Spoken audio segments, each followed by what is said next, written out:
शाखा क्रमांक 3 के शाखा प्रमुख प्रकाश पुजारी और वैष्णवी प्रकाश पुजारी के नेतृत्व में मालवानी महोत्सव का भव्य आयोजन किया गया है। इस आयोजन का उद्घाटन आमदार प्रकाश सुर्वे जी के हाथों द्वारा किया गया। प्रकाश सुर्वे ने अपने जीत के लिए सभी कार्यकर्ताओं को धन्यवाद दिए जिन्होंने दिन रात उनके चुनाव में कड़ी मेहनत किए थे। वैष्णवी प्रकाश पुजारी ने बताया कि यह प्रोग्राम 12 दिनों तक चलने वाला है, जिसमें प्रत्येक दिन अलग अलग तरह के प्रोग्राम रहेंगे। यह प्रोग्राम ऐसा है जैसे मानो पूरी मालवानी का झलक दिखाई देता हो। बच्चों के लिए झूले और छोटी छोटी गाड़ियां उपलब्ध हैं।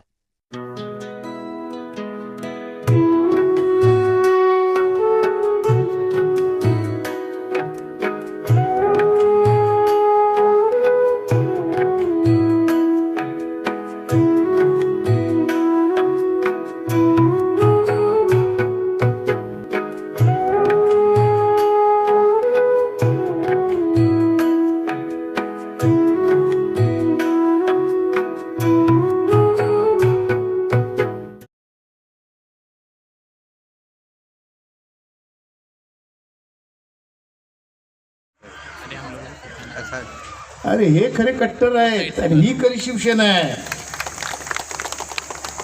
ही तर डुप्लिकेट शिवसेना आहे, कारण त्यांनी हिंदुत्व सोडलेलं आहे। हिंदुत्व सध्या दुसरीकडे बांधलेलं आहे त्यांचं। आणि ताई तर सरळ बोलली, भगवा काढून मरून घेतला, मरूनच गेला ना ताई। त्यामुळे ही जी कार्यकर्ते आहेत त्यांच्या जीवावरच मी आमदार झालोय, कधी आयुष्यात मी विसरत नाही। म्हणून प्रत्येक कार्यकर्त्याच्या जवळ पोहोचायचा मी जास्तीत जास्त प्रयत्न करतो। कारण हे जे आमचे गटप्रमुख आहेत, उपशाखा प्रमुख आहेत, चाल प्रमुख आहेत, बचत गटाच्या महिला आहेत, महिलांचे सर्व प्रमुख आहेत, युवा सेना आहे, त्यांनी प्रत्येकाने तन मन धन देऊन काही मिळालं नाही मिळालं, नाश्ता मिळाला परवा नाही केली, जेवण मिळालं परवा नाही केली, ज्या परिस्थितीमध्ये होते त्या परिस्थितीमध्ये त्यांचा तिथे ते त्या विभागात पाय देऊन रोवून उभे राहिले आणि त्यांनी तो किल्ला लढवला, म्हणून प्रकाश सुर्वे आमदार झाला। और भी जनता और वो हमेशा कोकण में जाके अपनी वो खरीद नहीं सकते। कोकण का आनंद वहाँ यहाँ देने के लिए हमारी वैष्णवी पुजारी और प्रकाश पुजारी ने इन्होंने हमारे सभी सेना के कार्यकर्ता ने यहाँ उसका आयोजन किया है कोकण महोत्सव का।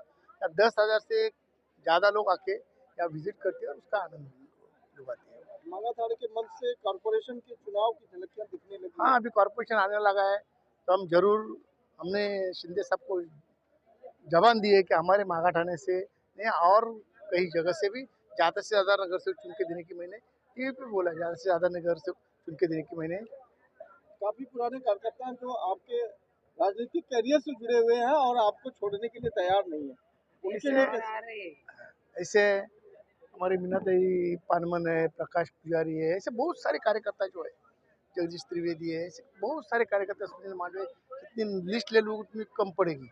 ये कई सालों से मेरे साथ में जुड़े हुए हैं और आज भी मेरे साथ में इस बात का मुझे बड़ा गर्व है। विधानसभा चुनाव में हार के बाद शिवसेना उबाटा इस बार अकेले अपने दम पर चुनाव लड़ने जा रही है, क्या लगता है कितना टफ होगा या फिर से उनको हार का मुंह देखना पड़ेगा? कभी कभी उनको ऐसा लगा था कि भाई और लोगों के साथ में जाके हमारा कुछ भला होगा, लेकिन इस इलेक्शन में जनता ने बता दिया, हिंदुत्ववादी जनता ने बता दिया, हिंदुत्व का ही नारा, जो हिंदुत्व की बात करेगा वही देश पे राज करेगा, वापिस एक बार बता दिया है।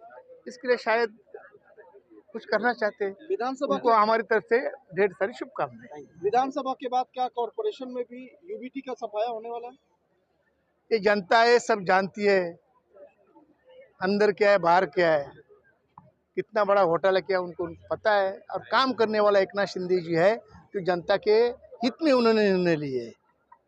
लाडली बहन योजना हो, टोल माफी हो, शेतकरियों के निर्णय हो और ज्येष्ठ नागरिक के लिए निर्णय, हर टप्पे का निर्णय उन्होंने लिया। इसके जनता उनको चाहती है और देवेंद्र फडणवीस जी भी बहुत अच्छा काम कर रहे हैं।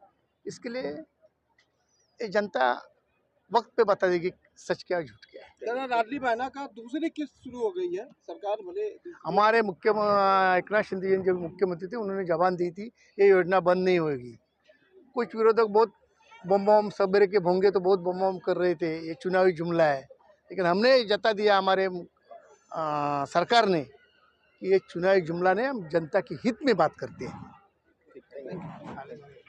बघत असतील तर आमचे आमदार प्रकाश सुर्वे साहेब हे तिसरी टर्मचे आमदार आहेत तिथे आणि ते फक्त ह्या प्रभाग क्रमांक 3च्या अगदी काही गरजेळू गोष्टींसाठीच नाही, जे अत्यावश्यक गोष्टी आहेत त्यासाठीच नाही, पण जे लोकांना आनंद करणारी गोष्टी असू दे, लोकांचा धर्माचा गोष्टी असू दे, त्या गोष्टीवरती सुद्धा ते लक्ष देऊन असताना त्यांच्यासाठीच हे काय ना काहीतरी कार्यक्रम असे म्हणून आमची मदत करत असतात. आणि म्हणूनच आज तुम्ही बघतील की एवढा मोठा मालवणी महोत्सव आम्ही इथे घेतलेला आहे, कारण आपले जे प्रभाग क्रमांक 3चे जे लोक आहेत ते अतिशय कष्टाळू घरातले आहेत. ते अगदीच असे लांब जाऊन काही करू नाही शकत किंवा बाहेर गावी जाऊ शकत किंवा एवढे मजा मस्तीसाठी कुठे लांब नाही जाऊ शकत, म्हणून इथेच आम्ही त्यांच्या जवळच त्यांच्यासाठी, त्यांच्या आनंदासाठी मग असे खूप कार्यक्रम असू दे किंवा एकदम खाद्य पदार्थ किंवा मालवणीचे संस्कृतीचे जे काही असू दे त्यांच्यासाठी आम्ही इथे आणून ठेवले. या विधानसभा निवडणुकीमध्ये युथने चांगला परफॉर्मन्स दिला आहे. जर तुम्हाला नगरसेवकीसाठी संधी दिलं तर तुम्ही तयार आहात का? काय प्लॅनिंग आहे? तर तुम्हाला मी जसं दादांनी सांगितलं तसं मीही तुम्हाला तेच सांगेल की हे सगळे जे गोष्टी आहेत ते वरच्या लेवलच्या आहेत आणि जे आमचे मुख्यमंत्री माननीय एकनाथ शिंदे साहेब असतील किंवा आमचे मागाठाण्याचे आमदार ज्यांना गोरगरिबांचे आमदार सांगते ते असतील, ते जे निर्णय घेतील त्याच्यासाठी आम्ही जे पण असतो ते त्यांच्या पाठीशी असू आणि तेव्हा मग काय काम असेल मग तेव्हा नक्कीच करू. पक्षामध्ये जे अनेक वर्षापासून काम करतात, पण यावेळी जर तरुण चेहरा दाखवायचा प्रयत्न केला तर जर तुम्हाला उमेदवारी दिली याबद्दल तर तुमचं मत काय असेल? मी परत तुम्हाला सांगेन की एक तरुण आहे म्हणून आणि ह्या सगळ्या गोष्टीमध्ये तरुण पिढीला एक असं चान्स भेटणं हे सगळीकडे होत नसतं. ह्याच्यासाठी पण खूप तुम्हाला खरंच काय ना काहीतरी चांगलं असेल, आपले मुख्यमंत्री असतील, उपमुख्यमंत्री असतील, उपविभाग प्रमुख असतील, हे त्यांच्या निर्णयावरती आहे. आणि जर ते असं करणार असतील तर नक्कीच आपल्या यूथला सुद्धा मी सांगेल की ते पुढे येऊन सगळ्यामध्ये आमचं सहभागी राहावं. जो आमदार का इलेक्शन हुआ उसके बाद बहुत कार्यकर्ताओं ने मेहनत की थी, तो इसलिए हमने आज मालवनी जत्रा का यहाँ कार्यक्रम का बढ़िया यहाँ प्रकाश दादा सूर्य आके गए और उनके हाथ से आज उद्घाटन हुआ है मालवनी जत्रे का। कितने दिनों तक ये कार्यक्रम चलेगा और क्या क्या विशेषताएं हैं? ये आज से लेके 12 तारीख तक अगले साल 2025 12 तारीख जनवरी तक ये कार्यक्रम चलेगा। 15 दिन कार्यक्रम है पूरा ये। इस कार्यक्रम में क्या क्या व्यवस्थाएं की गई है? व्यवस्था सब महाराष्ट्र कोकण के जो गीत है, कोकण के जो कार्यक्रम है, वो कार्यक्रम हमने यहाँ लोगों के सामने, महाराष्ट्र के सामने रखने का कोशिश किया है।